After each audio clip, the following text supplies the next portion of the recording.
Friend, welcome to my YouTube channel result maker. आज मैं आपके लिए लेकर आया हूं बिहार बोर्ड 12th एग्ज़ाम 2022 के लिए फिजिक्स का कुछ इम्पोर्टेंट क्वेश्चन। मैं आशा करता हूं कि आपको यह वीडियो पसंद आए। अगर यदि यह आपको पसंद आए तो लाइक, शेयर एंड सब्सक्राइब करें और अपना दोस्तों को बताएं। तो अब हम वीडियो को स्टार्ट करते हैं। प्लीज़ वीडियो को लास्ट तक देखें। क्वेश्चन बोल रहा है विद्युत आवेश का क्वांटम ईएसयू मात्रक में होता है। विद्युत आवेश का क्वांटम ईएसयू मात्रक में होता है 4.78 गुना 10⁻⁻10। तो मेरा ऑप्शन ए क्या है? मेरा ऑप्शन ए सही है। नेक्स्ट क्वेश्चन, दूसरा क्वेश्चन बोल रहा है एक कूलम आवेश बराबर होता है। तो एक कूलम आवेश बराबर होता है 3 × 10⁻9 ईएसयू। तो ऑप्शन नंबर ए मेरा क्या है? सही है। तीसरा क्वेश्चन बोल रहा है कूलाम बल क्या है। तो जैसा हम जानते हैं कि कूलाम बल केंद्रीय बल और विद्युत बल दोनों होता है, इसलिए ऑप्शन नंबर सी मेरा क्या होगा? सही होगा। चौथा क्वेश्चन बोल रहा है आवेश ए एवं बी एक दूसरे को आकर्षित करता है और आवेश बी एवं सी भी एक दूसरे को आकर्षित करता है तथा ए एवं सी क्या करेंगे? तो ए बी एक दूसरे को आकर्षित करता है, बी सी भी एक दूसरे को आकर्षित करता है, तो ए सी क्या करेगा? तो ए सी एक दूसरे को प्रतिकर्षित करेंगे, यानी कि ऑप्शन नंबर बी मेरा क्या है? सही है। पांचवा क्वेश्चन बोल रहा है इलेक्ट्रॉन का विशिष्ट आवेश होता है। तो जैसा जानते हैं इलेक्ट्रॉन का विशिष्ट आवेश होता है 1.8 गुना 10⁻11 कूलाम पर केजी। तो इसका ऑप्शन नंबर ए क्या होगा? सही होगा। क्वेश्चन नंबर 6, एक ही पदार्थ के दो धातु के गोले ए तथा बी दिए गए हैं। एक पर प्लस क्यू आवेश तथा दूसरे पर माइनस क्यू आवेश दिया गया है। तो ऑप्शन ए बोल रहा है ए का द्रव्यमान बढ़ जाएगा, बी ए का द्रव्यमान बढ़ेगा, सी द्रव्यमान पर कोई प्रभाव नहीं पड़ेगा, डी इनमें कोई नहीं। तो इसका करेक्ट ऑप्शन होगा बी का द्रव्यमान बढ़ेगा। क्वेश्चन नंबर 7, एक पिंड पर आवेश लिखा जाता है Q बराबर एन ई, जहाँ ई बराबर 1.6 गुना 10⁻⁻19 कूलाम, जहाँ एन के मान है। तो हम आवेश का क्वांटमीकरण से पढ़े थे Q बराबर एन ई, जहाँ Q आवेश बताता है, एन इलेक्ट्रॉन की संख्या और ई बताता है इलेक्ट्रॉन पे आवेश की मात्रा। तो एन इलेक्ट्रॉन की संख्या है, तो इसमें से होगा option number B. Question number 8, अस्थिर वैद्युतीय क्षेत्र होता है। तो अस्थिर वैद्युतीय क्षेत्र होता है संरक्षी। तो मेरा सही ऑप्शन कौन सा है? Option number A. Question number 9, किसी वस्तु पर आवेश का कारण है। तो बस कोई भी वस्तु पर आवेश का क्या कारण होता है? इलेक्ट्रॉन का स्थानांतरण, यानी कि ऑप्शन सी मेरा क्या है? करेक्ट है। मुक्त आकाश का परावैद्युतांक होता है। तो मुक्त आकाश का परावैद्युतांक होता है 8.85 गुना 10⁻⁻12। तो मेरा सही ऑप्शन कौन सा होगा? सी। क्वेश्चन नंबर 11, किसी अनावेशित वस्तु पर एक कूलम आवेश होने के लिए उनमें से निकाले गए इलेक्ट्रॉनों की संख्या होगी। तो कोई भी अनावेशित वस्तु पर एक कूलम आवेश होने के लिए उससे कितना इलेक्ट्रॉन निकालना होगा?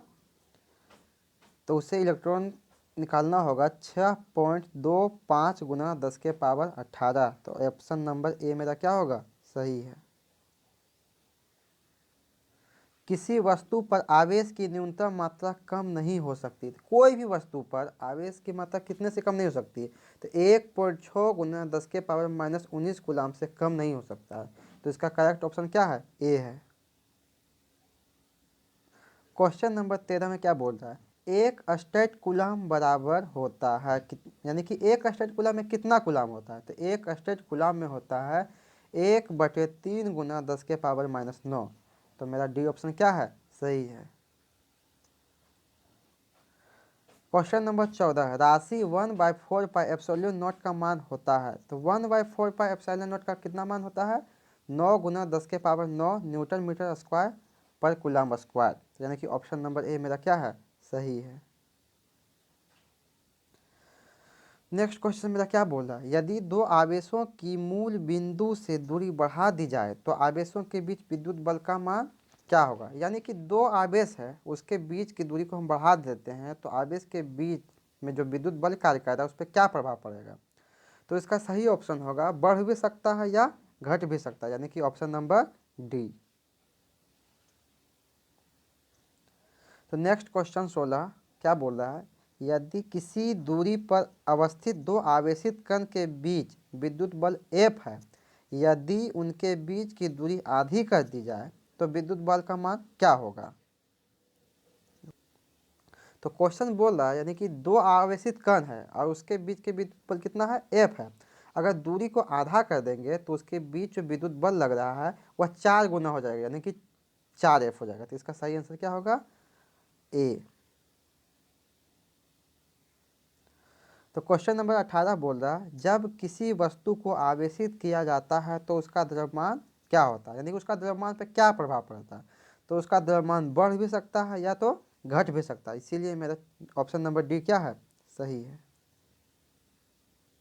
क्वेश्चन नंबर 19 विद्युत क्षेत्र की तीव्रता का क्या मात्रक होता है। तो विद्युत क्षेत्र की तीव्रता का मात्रक होता है न्यूटन पर कूलम, यानी कि ऑप्शन नंबर बी मेरा क्या है, सही है। क्वेश्चन नंबर 20 बोल रहा है किसी विद्युतीय क्षेत्र में किसी बिंदु पर स्थित परीक्षण आवेश Q नोट पर लगा विद्युत बल हो F, तो उस बिंदु पर विद्युत तीव्रता E होगी। तो उस बिंदु पर विद्युत तीव्रता E होगी E equal to F by Q naught, यानी कि ऑप्शन नंबर ए मेरा क्या है, सही है। तो दोस्तों यदि आपको मेरी यह वीडियो पसंद आए तो लाइक शेयर एंड सब्सक्राइब करें ताकि मैं आपके लिए आगे भी इस तरह की वीडियो ला सकूं जो आप लोगों के एग्ज़ाम के लिए काफ़ी हेल्पफुल हो। क्वेश्चन नंबर 21 बोल रहा है विद्युत क्षेत्र की तीव्रता की विमा है। तो विद्युत क्षेत्र की तीव्रता की विमा होती है MLT के पावर -2 A के पावर -1, यानी कि ऑप्शन नंबर ए मेरा क्या है, सही है। क्वेश्चन नंबर 22 बोल रहा है एक भुजा ए के वर्ग के चारों कोनों पर समान आवेश क्यों रखे हैं, यदि एक आवेश पर लगते विद्युत बल का परिमाण 1/4πε0 q square by a square into के है तो के का मान, तो के का मान होगा √2 + 1/2, यानी कि option number C. Question number 23 बोल रहा है स्थिर विद्युत आवेशों के बीच लगता बल किस नियम से दिया जाता है। तो स्थिर विद्युत आवेश के बीच लगने वाले बल को कूलॉम के नियम से दिया जाता है, यानी कि ऑप्शन नंबर मेरा सी क्या है, सही है। क्वेश्चन नंबर 24 पी आघूर्ण वाला द्विध्रुव अधिकतम बल आघूर्ण तब अनुभव करेगा जब P तथा एक समान विद्युत क्षेत्र E के बीच कोण हो। तो P तथा E के बीच का कोण होगा 90 डिग्री, यानी कि ऑप्शन नंबर बी मेरा क्या है, करेक्ट है। क्वेश्चन नंबर 25 एक विद्युत द्विध्रुव पर कुल आवेश होता है। तो एक विद्युत द्विध्रुव पर कुल आवेश होता है, शून्य होता है। क्या होता है दोस्तों, शून्य, यानी कि ऑप्शन नंबर ए मेरा क्या है, सही ऑप्शन है। क्वेश्चन नंबर 26 बोला विद्युत क्षेत्र का विमीय सूत्र है। तो विद्युत क्षेत्र का विमीय सूत्र होता है MLT के पावर -3 और A के पावर -1, यानी कि ऑप्शन नंबर ए इसका करेक्ट ऑप्शन है। 29वां क्वेश्चन बोल रहा है एक विद्युत द्विध्रुव एक पृष्ठ से घिरा हुआ है, पृष्ठ पर कुल विद्युत फ्लक्स होगा। तो पृष्ठ पर कुल विद्युत फ्लक्स होगा 0, यानी कि ऑप्शन नंबर बी इसका सही आंसर है। क्वेश्चन नंबर 30 किसी आवेश से अनंत दूरी पर उस आवेश के कारण विद्युत क्षेत्र की तीव्रता होती है। अनंत से उस आवेश पर विद्युत क्षेत्र की तीव्रता कितनी होती है, तो 0 होती है, इसलिए इसका ऑप्शन नंबर बी क्या है, सही है। क्वेश्चन नंबर 31 बोल रहा है साबुन के एक बुलबुले को जब आवेशित किया जाता है तो उसकी त्रिज्या क्या होती है? तो उसकी त्रिज्या क्या होती है? तो उसकी त्रिज्या बढ़ती है, यानी कि ऑप्शन नंबर ए मेरा क्या है? सही है। क्वेश्चन नंबर 32 बोल रहा है विद्युत फ्लक्स का एसआई मात्रक होता है। तो विद्युत फ्लक्स का एसआई मात्रक होता है न्यूटन मीटर स्क्वायर पर कूलम्ब, यानी कि क्वेश्चन आंसर मेरा बी क्या है? सही। क्वेश्चन नंबर 33 किसी सूक्ष्म विद्युत द्विध्रुव के मध्य बिंदु से बहुत दूर आर दूरी पर विद्युत विभव समानुपाती होता है। तो विद्युत विभव समानुपाती होता है 1/r² का, यानी कि इसका सही ऑप्शन है सी। क्वेश्चन नंबर 34 चालक पदार्थ से बने और सीमित आवेशित पतली चादर की सतह से निकट स्थित किसी बिंदु पर विद्युतीय क्षेत्र का मान होता है। तो विद्युतीय क्षेत्र का मान होता है σ/ε0, यानी कि ऑप्शन नंबर बी मेरा क्या है?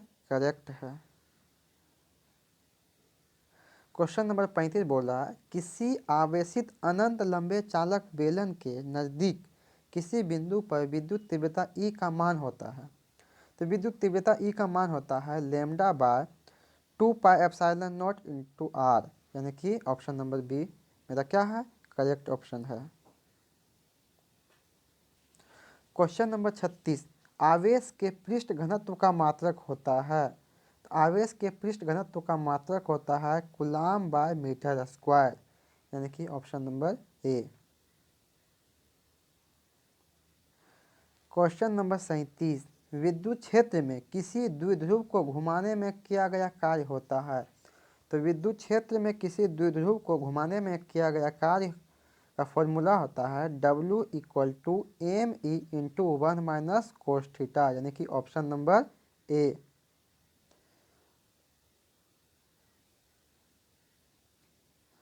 तो 37 का करेक्ट ऑप्शन होगा ए।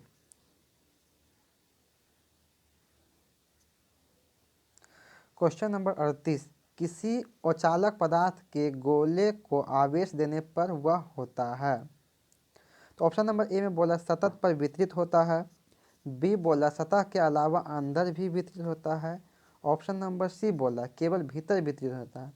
तो इसमें से ए बी सी तीनों मेरा सही नहीं है, तो कौन सा होगा? Option D. क्वेश्चन नंबर 39 बोल रहा है 1D ग्राफ जनित्र से प्राप्त होता है। तो 1D ग्राफ जनित्र से प्राप्त होता है उच्च वोल्टता, यानी कि option number B. Question number 40 किसी आवेशित गोलीय खोखले चालक के भीतर विद्युत तीव्रता होती है। तो आवेशित खोखले गोलीय चालक के भीतर विद्युत तीव्रता 0 होती है, यानी कि ऑप्शन नंबर बी मेरा क्या है? सही है। नेक्स्ट वीडियो में लेके आएंगे। अगर यह मेरी वीडियो पसंद आया तो आज के लिए इतना ही फ्रेंड, इससे आगे का क्वेश्चन हम नेक्स्ट वीडियो में लेके आएंगे। अगर यह वीडियो आपको पसंद आए तो लाइक शेयर